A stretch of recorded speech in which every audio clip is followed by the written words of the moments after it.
in years of pastoring and simply being a human being trafficking in the same world that you are, I've seen a lot of approaches to what to do when you're wronged.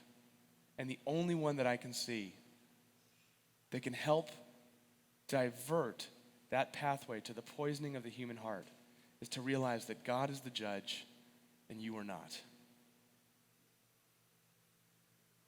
Miroslav Volf, one of my favorite theologians, writers, he's a philosopher, he teaches at Princeton now. He's from Croatia. He grew up in the Balkan Mountains where there's severe genocide and war. And he writes, my thesis that the practice of nonviolence requires a belief in divine vengeance, and that will be unpopular in the United States. Okay?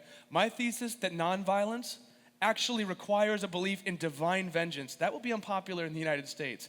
He comments, it will take the quiet of a suburban home for the birth of a thesis that human nonviolence corresponds to God's refusal to judge.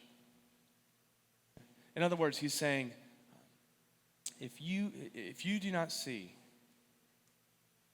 that trusting that God is the ultimate right, just judge actually empowers you to say you do not need to be, the only way you can arrive at that conclusion is if you've grown up in a home that's been so guarded, so protected, you've never actually had to deal with real forgiveness and real violence.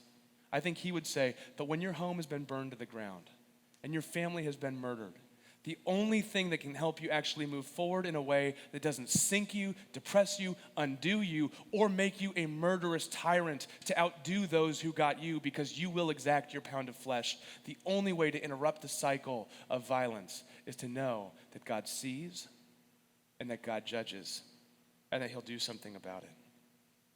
A God who says, I see and I feel and I'm doing something about it.